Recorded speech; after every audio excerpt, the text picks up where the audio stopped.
Hello and welcome, or welcome back, folks. This is going to be, I believe, a bit of a romantic reading.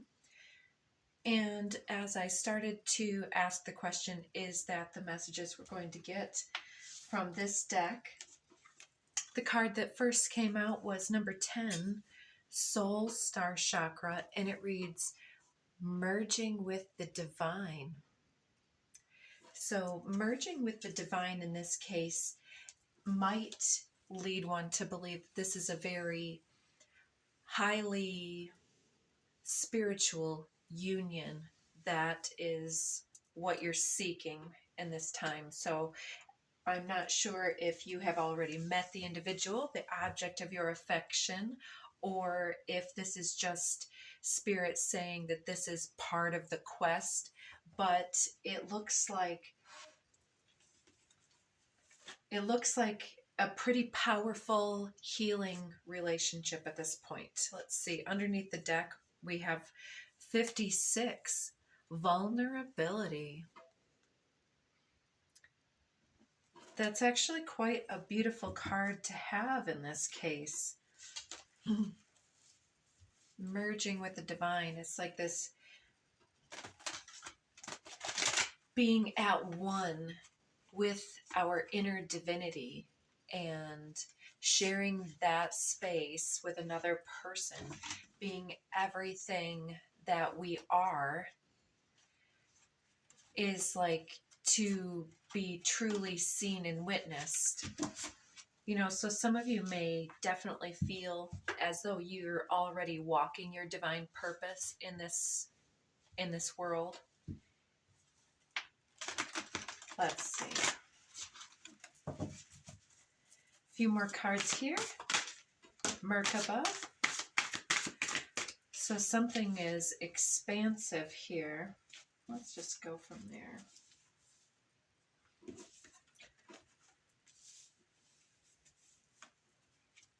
Underneath is universal love. Vulnerability is the first card out. A few more. Discernment. Oh.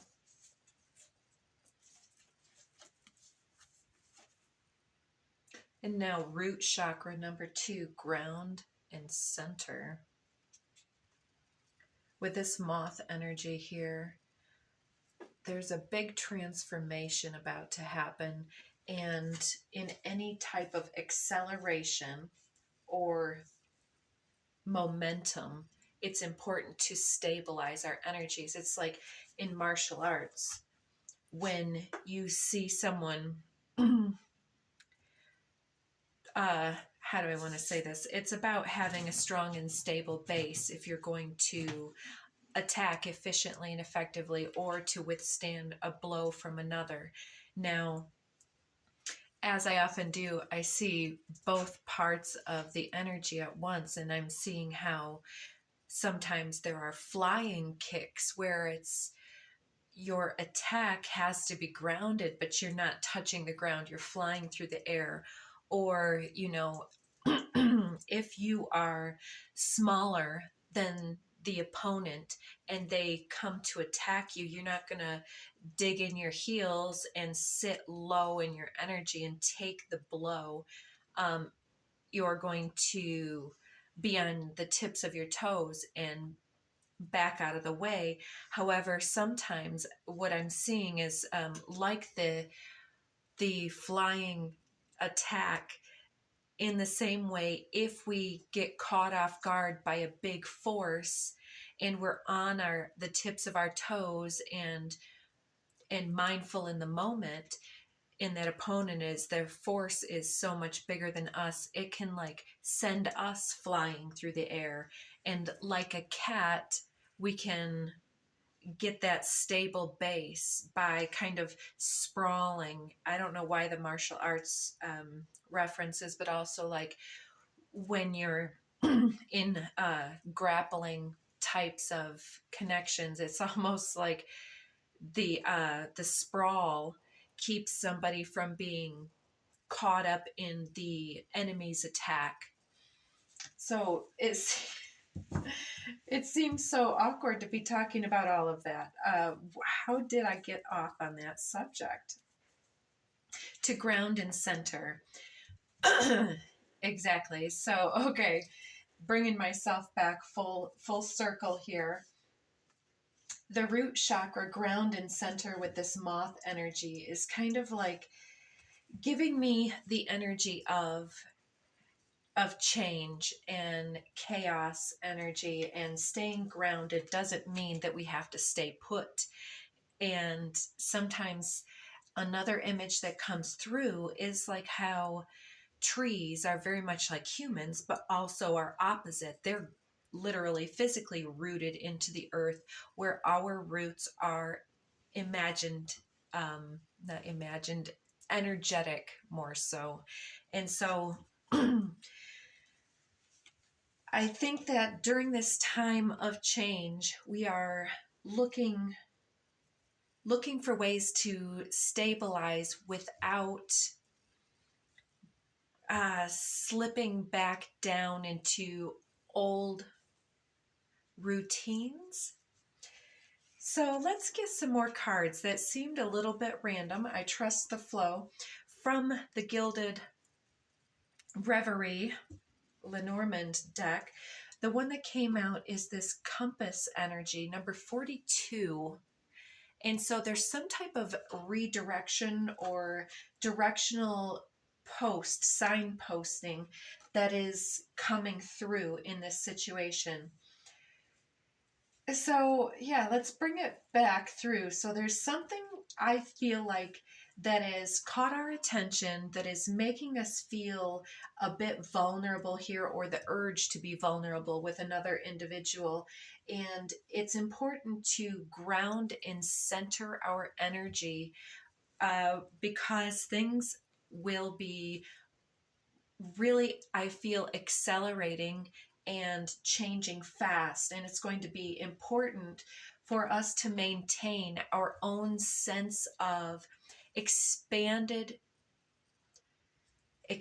awareness of what and who we are, the path that we're on, to discern for the way forward for ourselves without allowing ourselves to become eclipsed into the fun or the power or the passion of a new exciting adventure, and to remember that we are safe and that we can trust the universe to bring us situations that will nurture us and fulfill us coming into this phase here. So by using our own discernment and staying the course with our own authentic true north, our own inner guidance system will help us to discern at the gut level who is in our best interest and who is not, based on, the normal things, such as, letting somebody's life speak for itself. What is their life a manifestation of? What are the qualities and the characteristics of the relationships that they have between friends, family, colleagues? What's the relationship that they have to their body and their spiritual practice, or not their values, their philosophies, the things that they notice, whether they're one thing or another, and how they create or otherwise. You can look at how your energy increases or decreases if you have knots in the gut, butterflies in the gut. These are gut instinct reactions, and sometimes it is also said that those can be evidence more of the lessons necessary with that involvement, and not necessarily the immediate blessings. They say that if we're around somebody and our energy is then wanting to open and to connect and to co-create together, rather than to get tied into knots, that's actually where the easy lessons of growth become the blessings.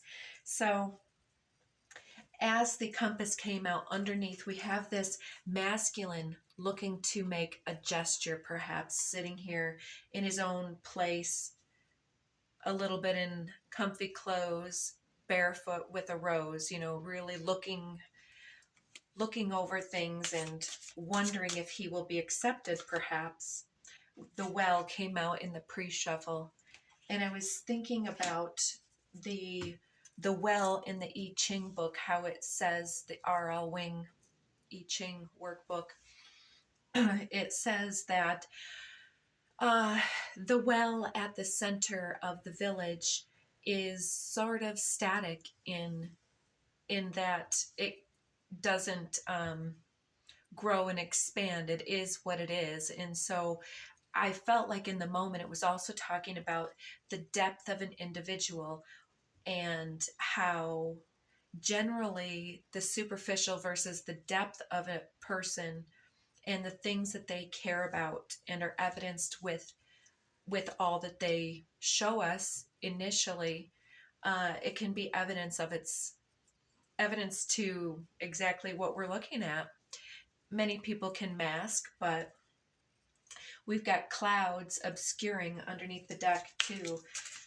So maybe that's what we're looking at here. We've got 41 and 42. Interesting. So there's some kind of progression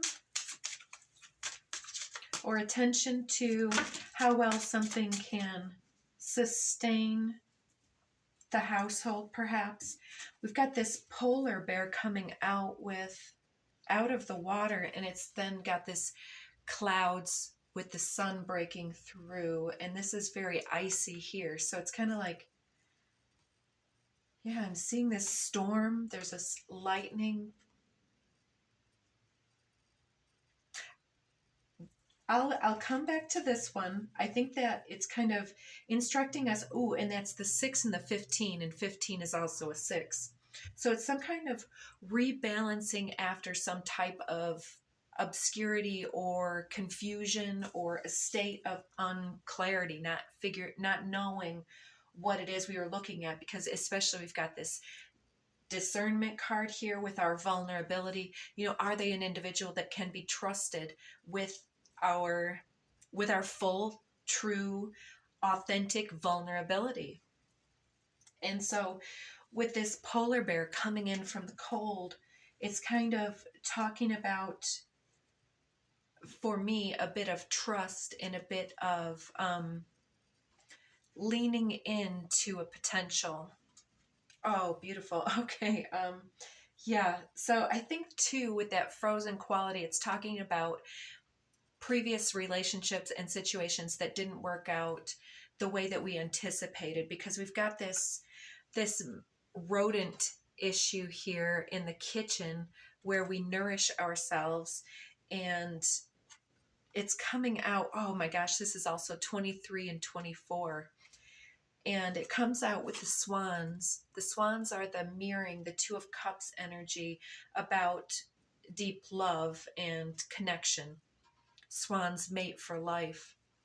And mice are actually a sign of being able to thrive and to survive and to be fertile and very resilient creators, very resourceful energies.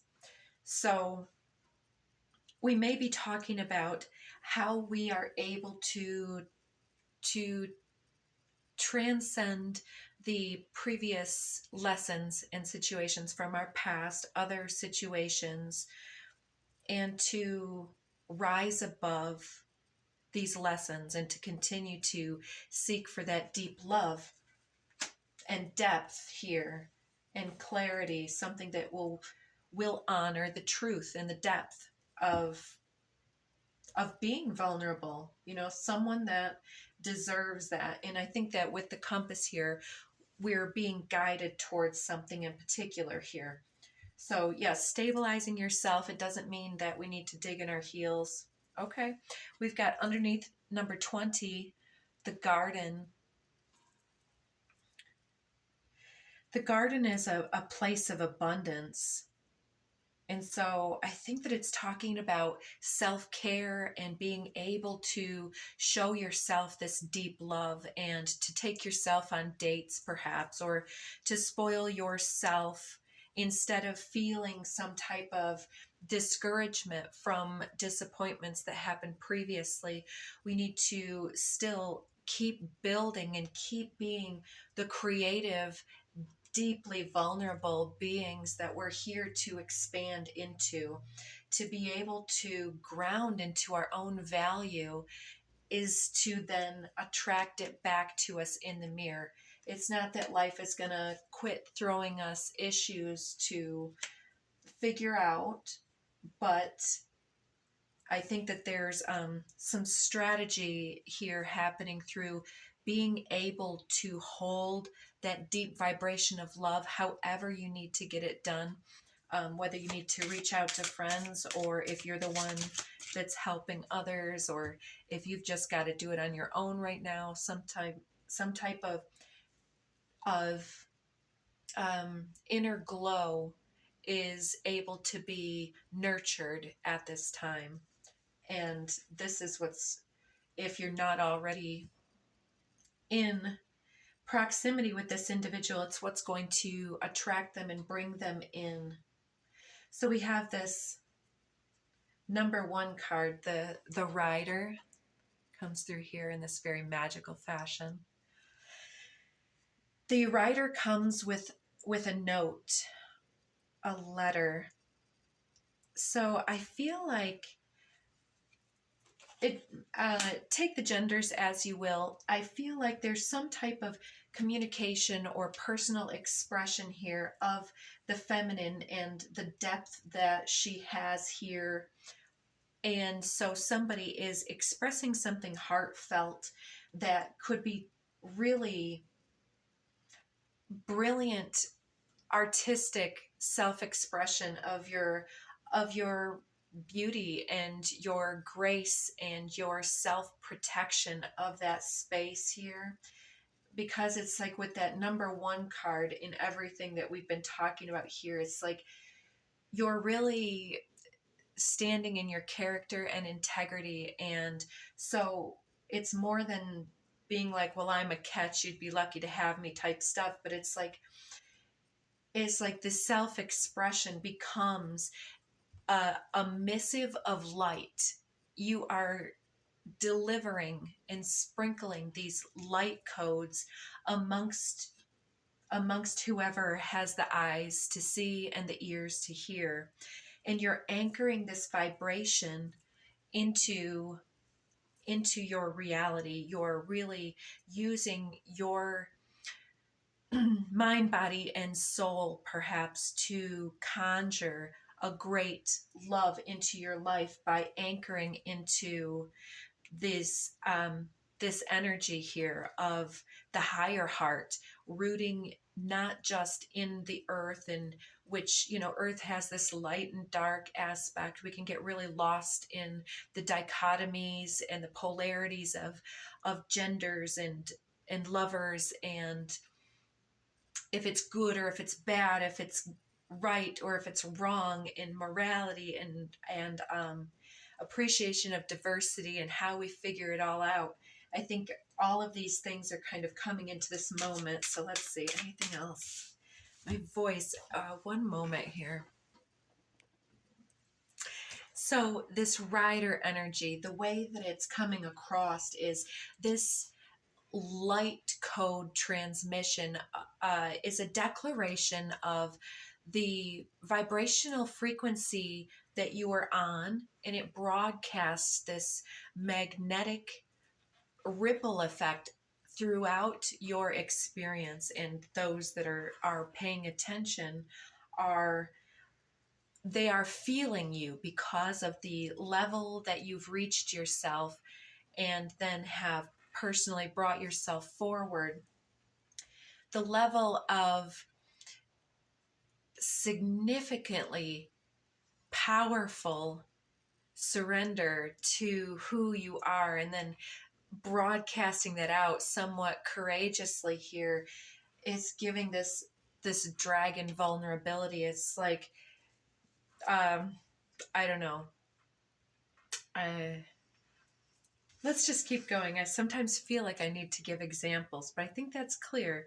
Yeah, anchoring in this vibration is how we are grounding into the experience. It's by being grounded in our own mutability, too. I'm hearing that if because of the imagery of not being static, not being rooted like a tree, and the whole going through the air type stuff is giving me that people change, things grow and evolve, and some people have a lot of challenge seeing this in their own lives or those of others. And so I think that we're being shown how far we've come, and also that we are releasing some prominent old business and resolving and integrating.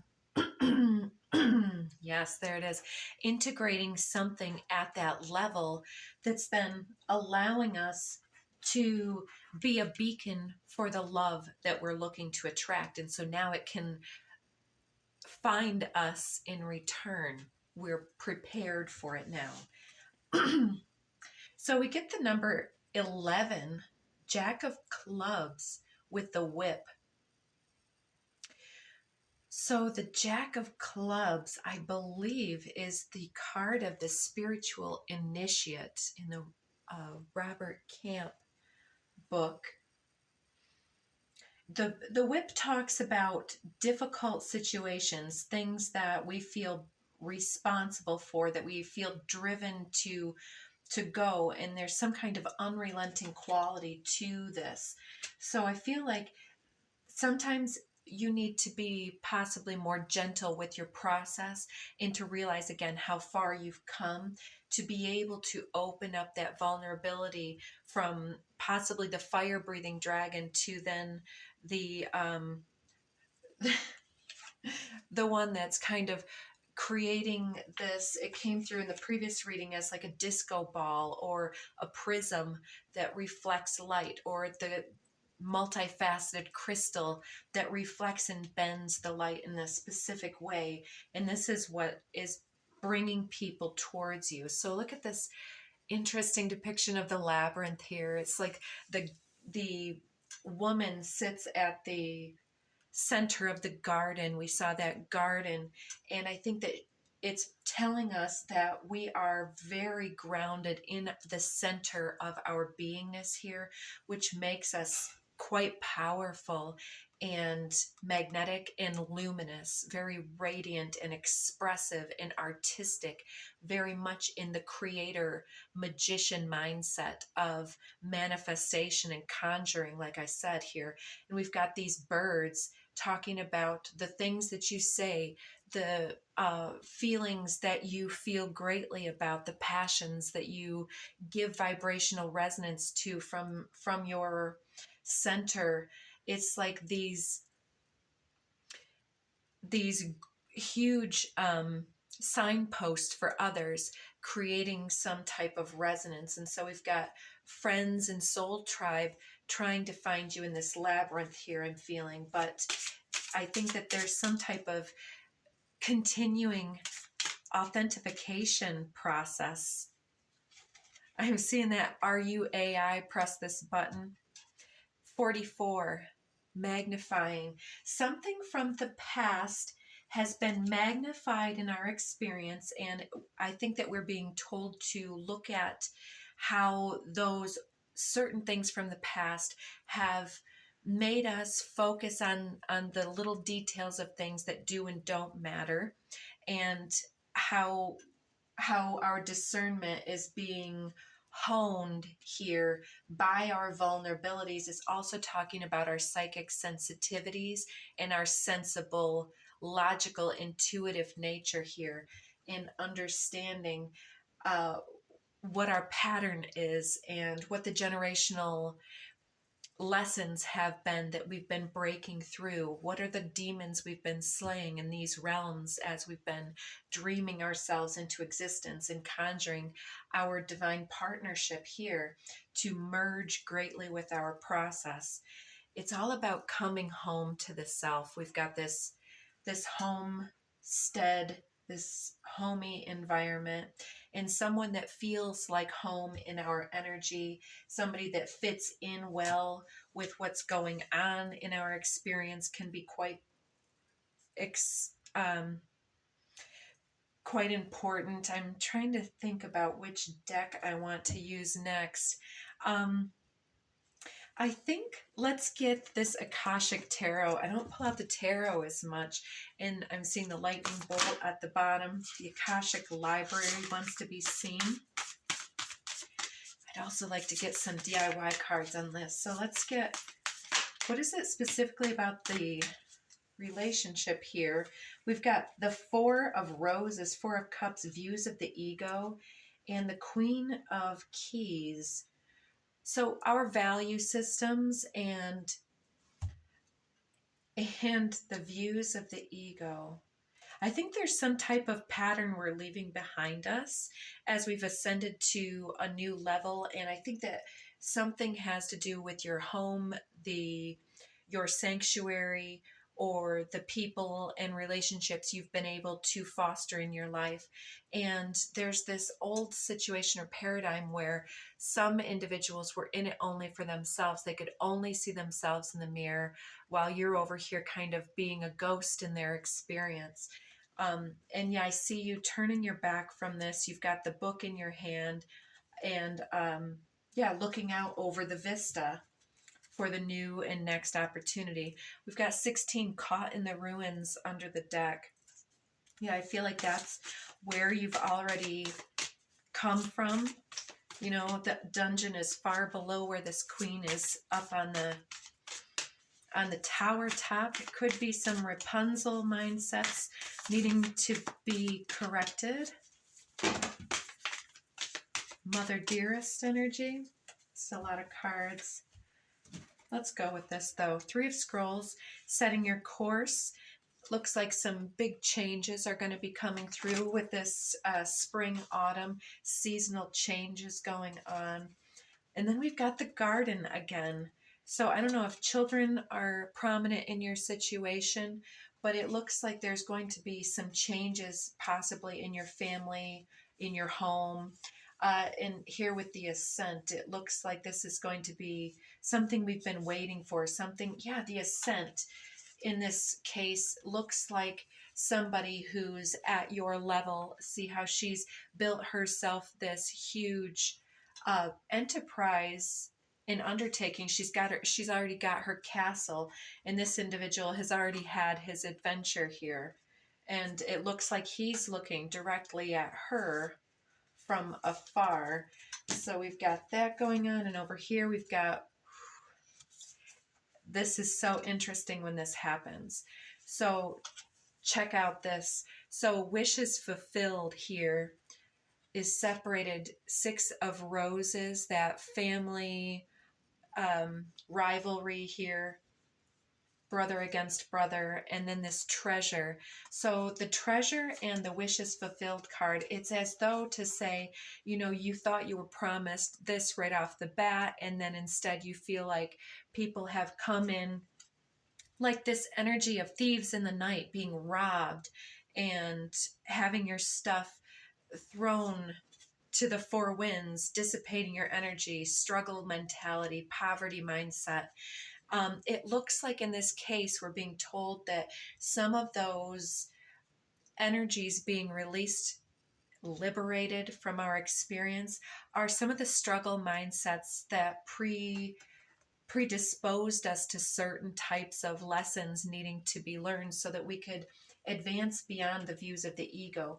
I feel like the views of the ego is very much related to our early upbringing, this competitive mindset, you know, who's team colors, and if you're not with us, you're against us. And so this group think and gaslighting and all that kind of stuff that many of us have dealt with has possibly led us to feel that we've had to really do a lot on our own. And I think that this is where we are finding ourselves now, after having felt that things were not put together or organized in the right way. It's like we've figured out how to reorganize our own cellular DNA in such a way to discontinue the war mindset and to bring in something new in the experience. So we've got the scribe under the deck as well. So that, yeah, it's definitely a lot to do with your personal self-expression. Might be journaling, might be important for you, but it looks like some type of light transmission that you're sharing with other individuals, your insights. You're so hot, somebody thinks. There's a return or a reunion possibly for some of you. Number 3, solar plexus. So be inspired and creative. Awakening, wake up call. Yeah, you're shining your light and awakening somebody's feelings and their awareness of you. So I don't know if this clueless individual is coming back around for some of you, or if this is just you and your family resolving some things, you resolving your own issues, and then being more present in your relationship. But there's a shift in the wind, and you're coming out as a brick house. So you've got your strength, Libra. You're very balanced. And anything else? We're running out of time. Anything else to confirm what we're talking about? Yeah, there's some triggering old traumas here, self-protection, and the need to be expressive is part of your vulnerable superpower here to attract the individuals. It's like, until sometimes we show our beautiful darkness, other individuals don't know the type of gift that we are to unpack. And I feel like the depth that you are, even if they think that they are figuring you out, there is way more to you than meets the eye. Take some time out for self-alignment and self-reflection now before moving forward. Yeah, Aquarius, a need to detach and be who you are, authentic and unique, and to honor yourself from that place. And Virgo, the need to be easy and gentle on ourselves and to keep grounding ourselves in healthy practice, self-care, and our own inner research, with our checking in with our own self, whether that's muscle testing, cleansing and clearing, or so on, to help us separate from any of the old traumas. It's important, yes, in journaling as well, that we stay centered and grounded throughout this changing process, because it looks like there is something that we've just put out there that's getting a lot of attention, and you may have to sort through your options in order to figure it out. Yeah, karmic cycle coming to a close, allowing